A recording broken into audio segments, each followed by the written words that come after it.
Bharatiya Janata party को गाजियाबाद से लेकर के गाजीपुर तक इंडिया गठबंधन सफाया करने का काम करेगा।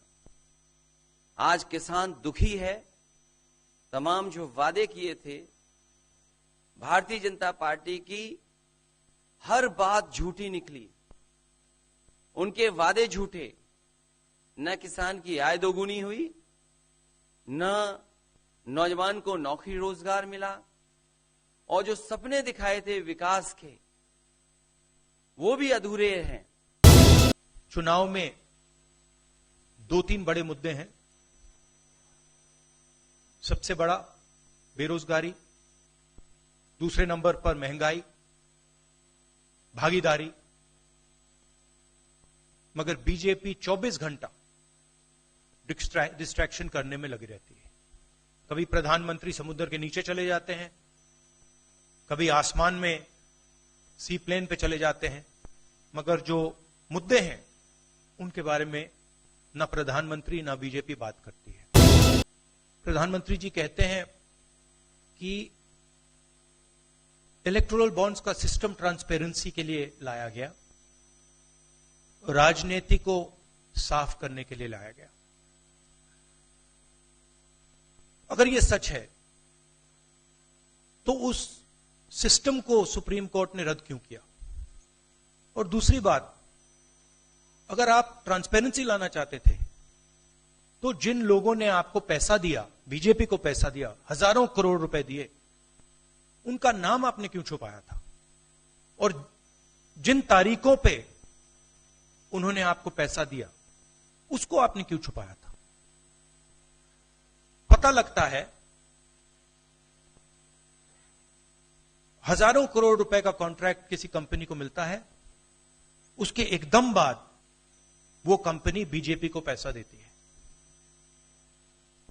सीबीआई की इंक्वायरी होती है, ईडी की इंक्वायरी होती है, किसी कंपनी पर शुरू होती है, उसके 10-15 दिन बाद कंपनी करोड़ों रुपए बीजेपी को देती है और फिर सीबीआई की इंक्वायरी, ईडी की इंक्वायरी बंद हो जाती है। सड़क पे इसको एक्सटोर्शन कहते हैं। एक्सटोर्शन कहते हैं सड़क पे। तो ये जो है इलेक्टोरल बॉन्ड्स का जो स्कीम है, ये दुनिया का सबसे बड़ा एक्सटोर्शन का स्कीम है। हिंदुस्तान के सारे बिजनेसमैन इस बात को समझते हैं, जानते हैं, और प्रधानमंत्री जितनी भी सफाई देना चाहें कोई फर्क नहीं पड़ने वाला है, क्योंकि पूरा देश जानता है कि प्रधानमंत्री भ्रष्टाचार के चैंपियन है।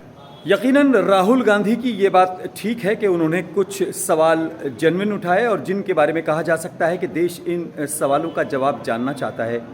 जी हाँ, ये प्रेस कॉन्फ्रेंस थी गाजियाबाद के अंदर अखिलेश यादव और राहुल गांधी की, लेकिन इस प्रेस कॉन्फ्रेंस को लेकर भी कुछ सवाल खड़े हो रहे हैं। सबसे बड़ा सवाल यह है कि राहुल गांधी और अखिलेश यादव जब गाजियाबाद में लोगों को संबोधित कर रहे थे तो उनसे जब पत्रकारों ने सवाल पूछने चाहे तो वो सवालों से भागते नजर आए, और लोग ये भी कह रहे हैं कि उनके साथ जो पत्रकार आए थे वो प्लांटेड थे और सवाल पहले से तय थे, यानी स्क्रिप्टेड सवालों का जवाब उन्होंने दिया।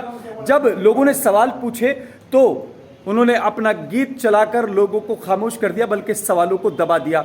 यानी कांग्रेस का और इंडिया गठबंधन का और समाजवादी पार्टी का जो गीत था उसे बजाकर सवालों को दबाया गया। क्या ये राजनीति है? क्या ये डेमोक्रेसी है? क्या ये पत्रकारिता को सपोर्ट करने की बात है? ये सवाल हम इसलिए उठा रहे हैं कि एक बहुत बड़े पत्रकार हैं, कथित तौर पर भले ही वो कई मामलों पर सवाल ना उठा पाए हों, भले ही वो आज तक नेली नरसंहार पर सवाल ना उठा पाए हों, मलियाना कांड पर उन्होंने सवाल ना उठाया हो, कभी उन्होंने डिबेट सिख नरसंहार पर नहीं की हो, लेकिन वो तमाम सवाल आज उठाते हैं। प्रधानमंत्री के ऊपर और लोगों के ऊपर उनके सवाल रहते हैं। प्रधानमंत्री का हम कभी फेवर नहीं करते, लेकिन सवाल बराबर होने चाहिए।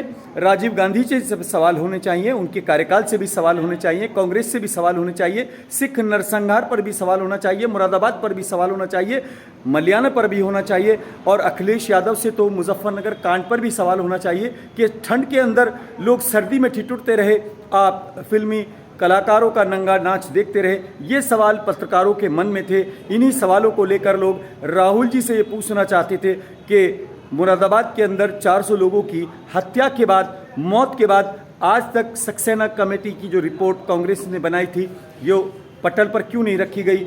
नैली नरसंहार में 5000 लोगों की एक दिन के अंदर मौत हुई, हत्या हुई, उस पर कांग्रेस ने तिवारी कमीशन बनाया, उस पर कब जवाब आएगा?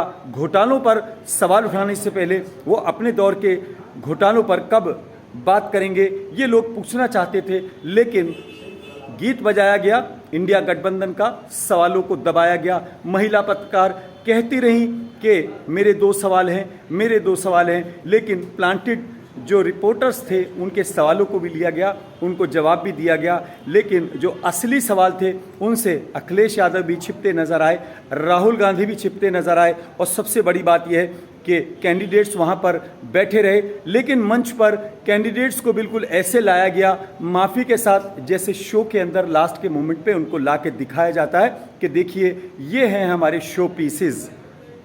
जनता सब समझती है, इंडिया गठबंधन के सवाल जायज़ हैं, इलेक्टोरल बॉन्ड का सवाल जायज़ है, लेकिन और भी तमाम हैं सवाल जो कि जनता के मन में हैं और पत्रकार उनको उठाना चाहते हैं। सवालों से भागना कोई नई बात नहीं है, पहले भी सवालों से भागा गया है। बाबरी मस्जिद को लेकर सवालों से भागा गया है।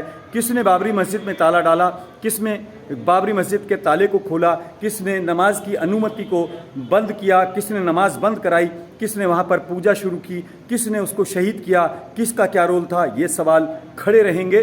और इन सवालों का जवाब जनता भी चाहती है, माइनॉरिटी भी चाहते हैं, देश भी चाहता है। और सबसे बड़ा सवाल यही है कि आपको सिर्फ सवाल करने आते हैं, जवाब देना नहीं। सवाल राहुल गांधी के सटीक हैं, होने चाहिए, लेकिन जवाब जो उनसे बनते हैं उनका भी जवाब देना होगा।